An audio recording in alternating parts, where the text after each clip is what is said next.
Good morning, everyone. I have a new product that I want to sort of do a test on today. I have never used this product. I tried it just a little while ago on another piece. This has been washed out now and drying. It's drying so we can press it in a minute and see how things look after we wash this out. But I got a new product called Terial Magic. It is a liquid fabric stabilizer, and many of you already use this, but some of you don't, and I have never used it before. When I do flour sack towels and I embroider on them, I use them in my hoop and in the module, I usually float them, and I usually use a sticky back tearaway. But I've been looking for some alternatives, and so I have some options when I want to do a tea towel. I have some other yardage of fabric that I want to make into tea towel size little towels, and I wanted to embroider on them too, so I decided I would try the Terial Magic. So the first one I did on my wool mat here, and it didn't hurt it, but when I felt how stiff this stuff was after I ironed it, I decided that I better not do that anymore. Something, you know, your critical thinking skills whip into action, and something just said better not do that. So I am going to follow the directions on the bottle, and it says to spray this until it's pretty wet, and then it says to let it sit for just a little while, and so we'll do that. I'm going to kind of spread it around with my fingers a little bit. I did that on my first piece of fabric that I have done my testing on. So we'll let this sit for just a little bit, and I might have got this one too wet, but we'll try it anyway. This one's wetter than the first one I did. It does suggest that you let this sit, I believe it says 15 minutes, maybe, on here. Let me see. And this bottle, this whole bottle, it says will treat 2/3 yards of fabric. So to me, that's not very much. And I think this was $12 or $15 for this bottle. So I don't know why you couldn't use a little less of it. But yeah, 15 minutes, we have to let it sit. So we'll do that, and then we'll be back in just a second, and we'll press this, and then we'll do a little stitch recipe and see how it does. Okay, so it sat, and I pressed it, and it's almost paper-like. It just feels kind of papery. It doesn't feel so much like fabric now. It's good and stiff, which I think I'm pretty sure I used too much. But anyway, let's try just a straight stitch and see how this works. Let's come over here a little bit, and we'll just do a straight stitch. And I'm using my zipper foot. Let's see, let's try it with the dual feed, just for fun. You never know. And I'm not going to use a spider, so we'll just go along. Okay, straight stitch. And I'm kind of going along the edge. See how that works. I'm not sewing a very straight line today. Okay, let's check it out. So we use the dual feed in my zipper foot. There's the bobbin thread. And there's the top thread. That looks really good. Really, really good. And I'm using a dull needle. I need to change my needle. And I need to oil and service my machines, or oil and clean my machine. And so you can kind of hear my needle popping every little bit. So that way you know it, you have a dull needle if you can hear it. After years and years and years of sewing, pretty soon your ears get real tuned in to the way things sound. Okay, let's see now. This is a C-foot, so I won't be able to use my dual feed with this one.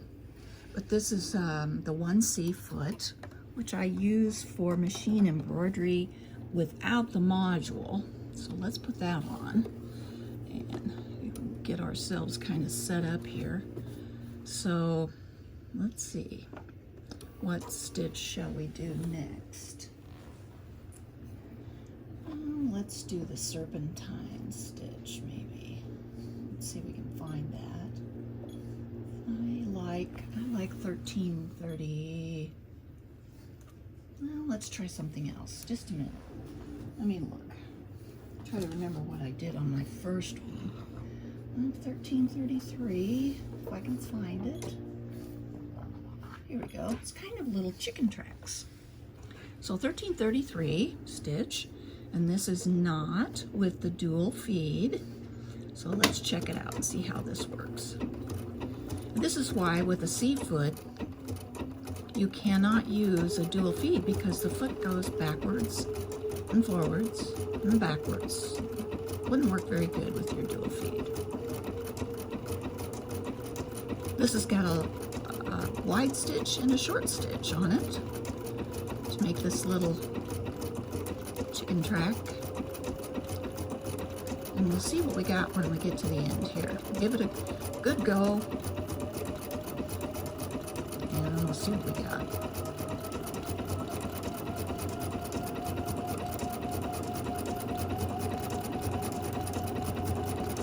I'm using my 9mm stitch plate for this. So let's see. Okay, the front looks wonderful. Looks really good. Let's see what the back looks like. That looks really good too. Look, I haven't changed my tensions at all, so it looks like my tension is just fine and dandy for, you can see how good the straight stitch looks. Okay, let's try something else. Let's try a longer stitch.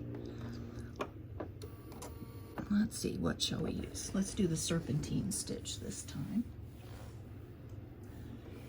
Oh, if I can find it. I didn't memorize all the numbers. Oh, let's do 1396. We'll do 1396. And that's a Serpentine.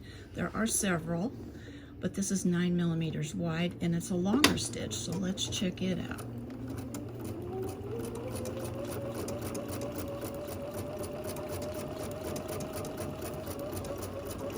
I haven't got any stabilizer behind here, as you've seen. I'm just using the Terial magic on the fabric. So there's the front of the Serpentine stitch. That looks good. Uh-oh, the back. I can see the back has problems on that one, but I think it's because the stitch is too long.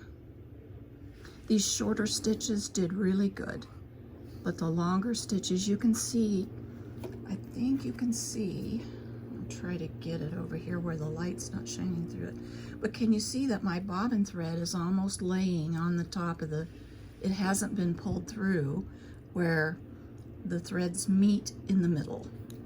So that one, I guess this is a good reason to do a test stitch. That one would have to have a little tension alteration, or you could shorten the stitch length because we see that the stitches, shorter stitches are working pretty good. Okay, let's do one more. Let's see, where did I put my, okay, let's do 147. Where can we find that? Oh, that's probably here. We'll do a little flower thing. Can find one. Okay, this one's kind of an involved one, so let's try it. Also uses the 9mm stitch plate, And we cannot use a dual feed foot with this because it goes forwards and backwards. So let's go and do this.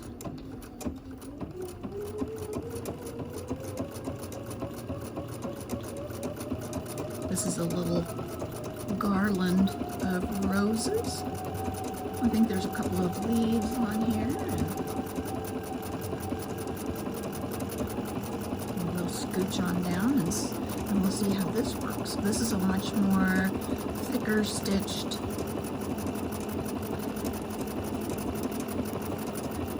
one.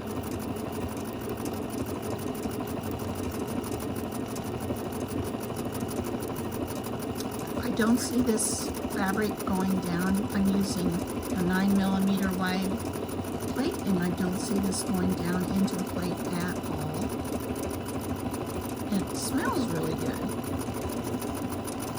Some things don't smell very good, but this doesn't smell bad at all. And I've done a previous swatch before I started the video, and it's laying on my ironing board drying out a little bit. I rinsed it under the faucet in the sink and rolled it in a towel, and it's drying out a little bit, so we're going to press that in a minute. We'll see what this looks like after we washed the Terial Magic out. I think if you were doing some kind of a framed project where you were using your module and doing machine embroidery, you wouldn't need to wash it out. You could just leave it. But like a tea towel, or a flour sack towel, it's definitely going to get washed out sometime or other. So there's my garland of roses. I just wish I could get this closer so you could see it a little better, but the light wants to go through it. So, looks pretty good on the top. That looks great. Let's see what the bobbin thread looks like. That looks good too. So the only stitch that we had any deviation with was the serpentine, and I still think it's because the stitch was long. So pretty good, pretty good. Ava just walked by and stepped on my foot pedal and lowered my presser foot for me. She's quite the girl. Okay, so this one has just barely been pressed. I rinsed out the Terial Magic. This was my first test swatch. So you can see that the fabric doesn't have any watermarks or anything. And just with a light pressing, the stitches don't pucker. They look really good. So for my first introduction to Terial Magic spray, I would have to say this is something I would definitely use.